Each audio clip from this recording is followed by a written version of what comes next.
अस्सलाम वालेकुम dear students, I hope आप खैर खैरियत से होंगे। डायरेक्ट इनडायरेक्ट कल एक पोर्शन हमने स्टार्ट किया था, उसमें चेंज ऑफ टेंसेस हमने कर लिए थे।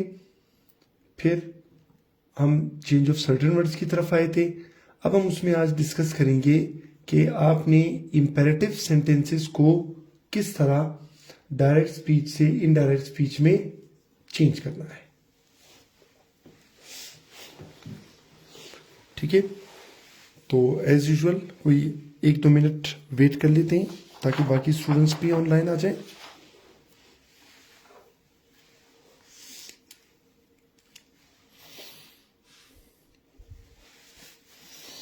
और डायरेक्ट इनडायरेक्ट में आज हम पढ़ेंगे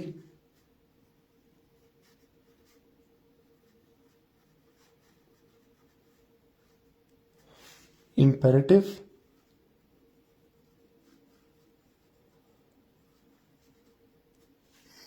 सेंटेंसेस के बारे में।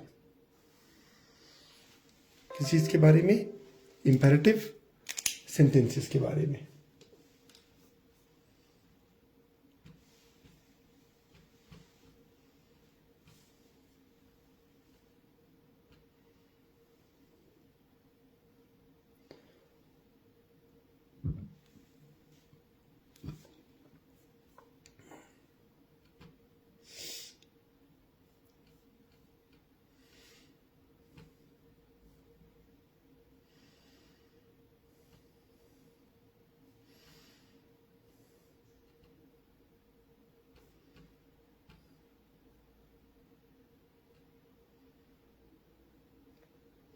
ठीक है, जरा कमेंट सेक्शन में बता दें कि आवाज क्लियर आ रही है आपको।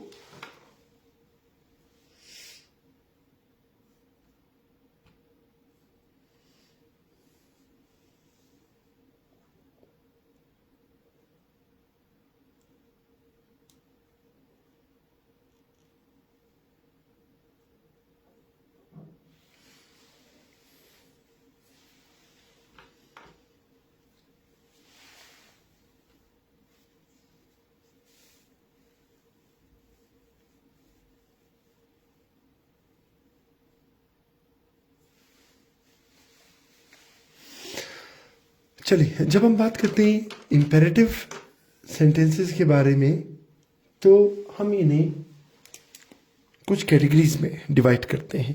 देखिए, सबसे पहले हमारे पास कैटेगरी है ऑर्डर वाली। ठीक है, यानी ऐसा सेंटेंस कि जिसमें ऑर्डर दिया जाए। अब कैसे? देखिए, he said to me। अब जो ऑर्डर दिया है वो ये है, ओपन द डोर। ठीक है, ओपन द डोर। अब जब मैं इसे चेंज करूंगा तो ये सेट टू चेंज हो जाएगा ऑर्डर्ड में, तो ये आ जाएगा ही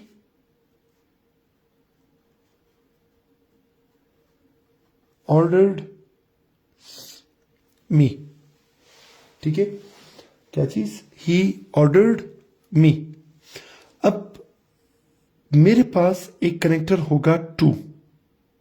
ठीक है, ना यहां पर दैट आएगा, ना इफ आएगा, ना वेदर आएगा, ना WH वर्ड, कुछ भी नहीं आएगा, बल्कि टू कनेक्टर का काम करेगा। और फिर उसके बाद मैं यही बात वैसे ही लिख दूंगा, he ordered me to open the door. ठीक है, he ordered me to open the door. अच्छा, फिर इंपेरेटिव में हमारे पास एक और कैटेगरी है जिसे हम कहते हैं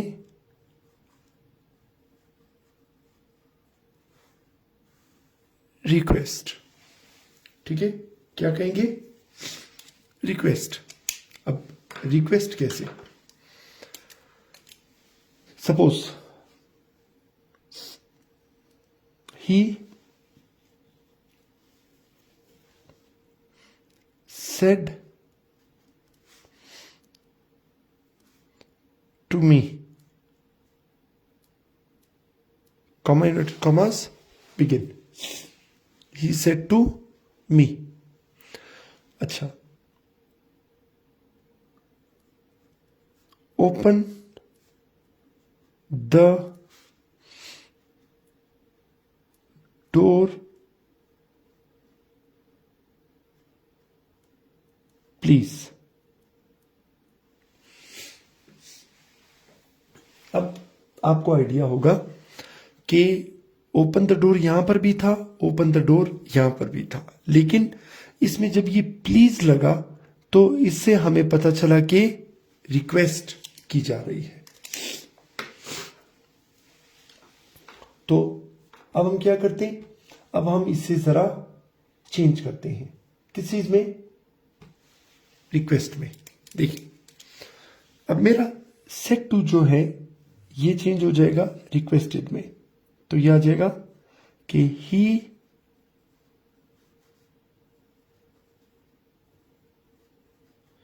requested me. Said to change हो गया रिक्वेस्टेड में। अब अगेन मेरे पास कनेक्टर कौन आ जाएगा? टू, और फिर जो रिक्वेस्ट की है, ओपन द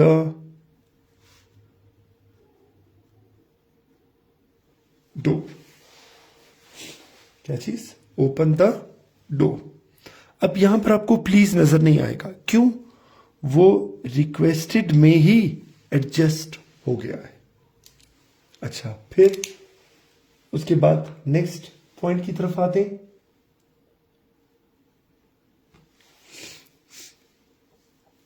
और नेक्स्ट हमारे पास नंबर 3 पे क्या चीज है? एडवाइस है। ठीक है, यानी नसीहत करना किसी को। अब मुझे नसीहत की तो मैं कहूंगा कि ही सेड टू मी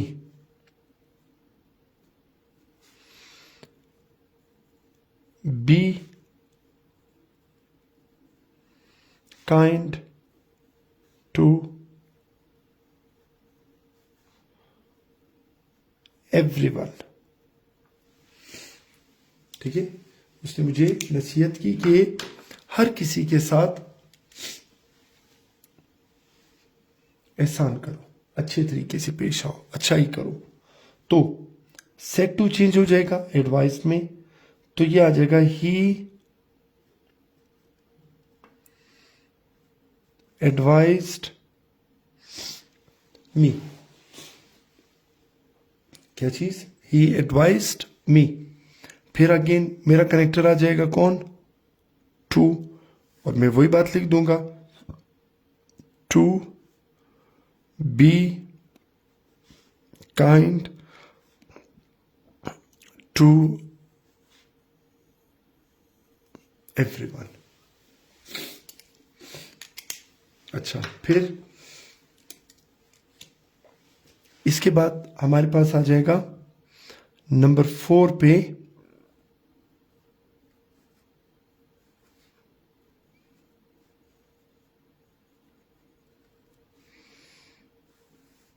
क्या चीज? सजेशन। ठीक है, अब सजेशन कैसे? यानी कोई मशवरा देना।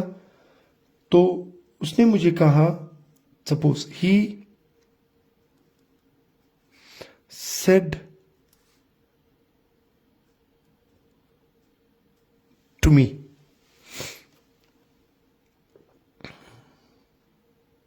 बाय अ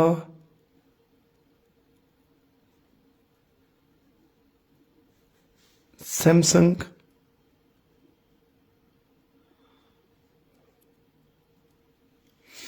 फोन। ठीक है, बाय अ सैमसंग फोन। अब चूंकि उसने मुझे मशवरा दिया है तो मैं क्या लिखूंगा, ही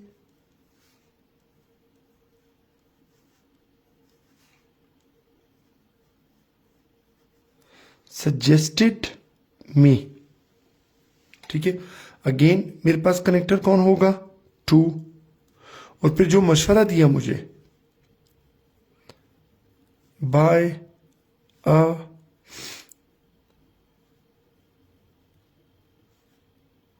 सैमसंग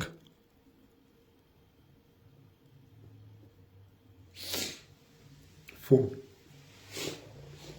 ठीक है, क्या चीज, बाय अ सैमसंग फोन। फिर नंबर 5 पर मेरे पास है क्या चीज,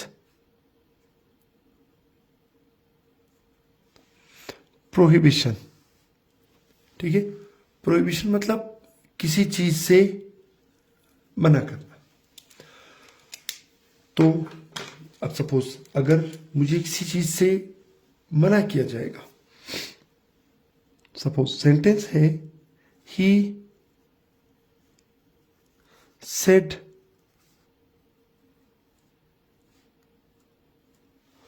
टू मी।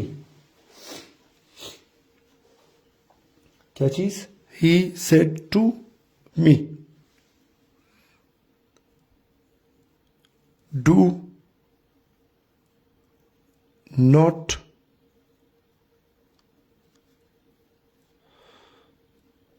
स्मोक। ठीक है, डू नॉट स्मोक। अब चूंकि उसने मना किया है तो ये सेड टू चेंज हो जाएगा, ही प्रोहिबिटेड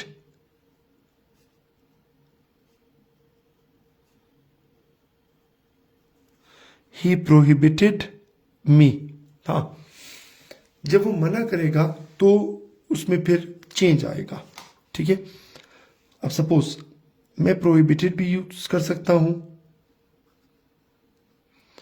मैं फॉरबेड भी यूज कर सकता हूं,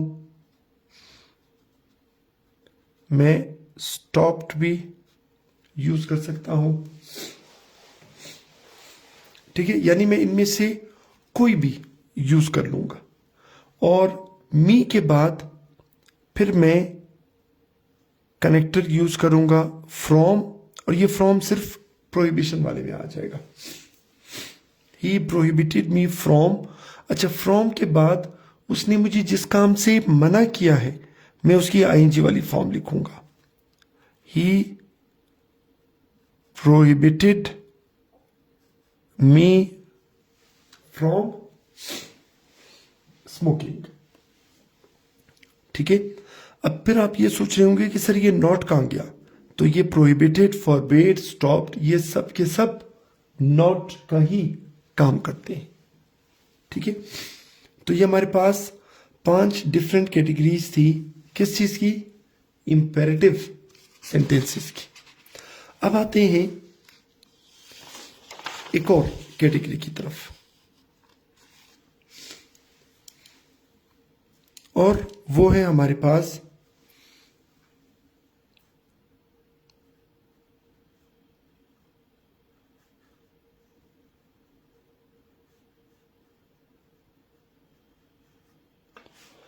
एक्सक्लेमेटरी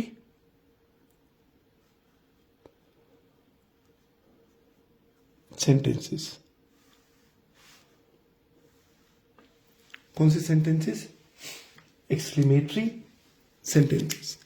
ठीक है, तो आप एक काम करें, जरा कमेंट सेक्शन में बताएं कि एक्सक्लेमेटरी सेंटेंसेस सुनकर आपके माइंड में क्या चीज आती है।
चलिए इसे जरा आगे ले जाते हैं।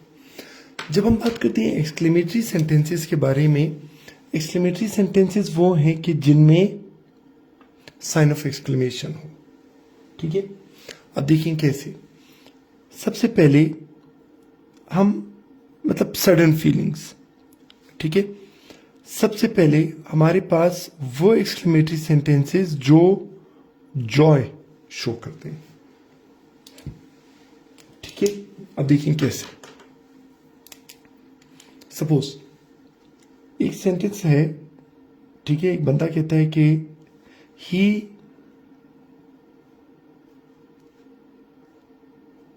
सेड, ठीक है, और जॉय के लिए हम एक कंजंक्शन इंटरजेक्शन यूज कर लेते हैं वाओ, और फिर उसके बाद sign of exclamation.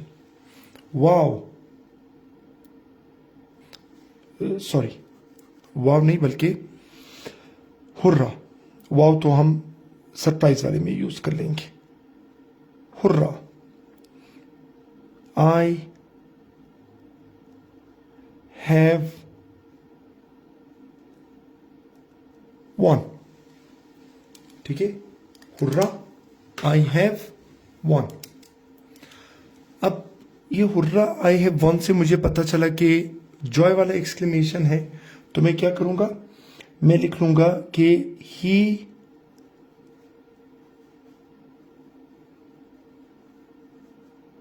exclaimed with joy, और कनेक्टर मेरे पास आ जाएगा क्या, दैट। अब आई हमारे पास फर्स्ट पर्सन है, ये चेंज होएगा according to the subject, that he, और हमने पढ़ा था कि हैव चेंज होता है किस चीज में, हेड में, दैट ही हैड वॉन।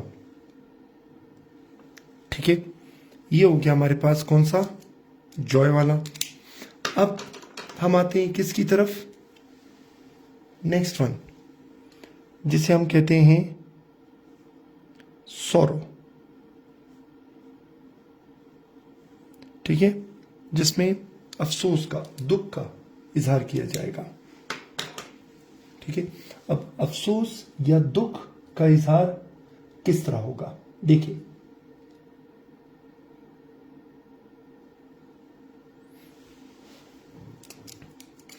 एक सेंटेंस है इसी से मिलता जुलता,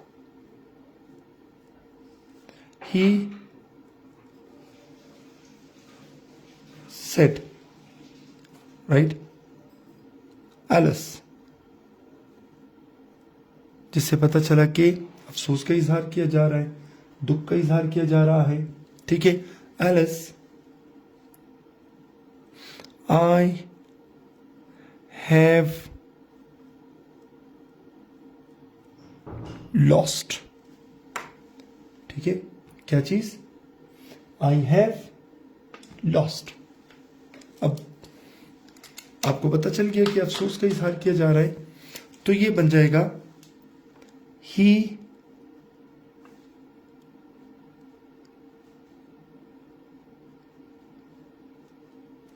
exclaimed with sorrow, फिर वही दैट हमारे पास आ जाएगा कनेक्टर, और आई फर्स्ट पर्सन है अकॉर्डिंग टू द सब्जेक्ट, तो आई की जगह पे आ जाएगा क्या, ही हैव चेंज होता है किस में, हेड में, lost, that he had lost। अच्छा, अब फिर नेक्स्ट है हमारे पास एक्सक्लेमेटरी में नंबर 3 पे कौन सा,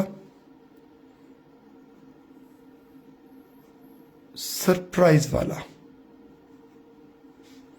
या फिर हम इसे कह देते हैं वंडर वाला। ठीक है, सरप्राइज वाला या वंडर वाला। अब कैसे, देखिए, suppose he said, wow, how fast Asif is. How fast Asif is. ठीक है, अब इससे हमें पता चला कि सरप्राइज है, वंडर है, तो ये आ जाएगा ही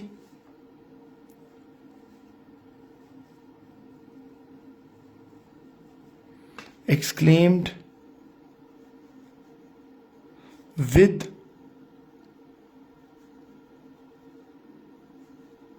सरप्राइज. ठीक है, फिर वही दैट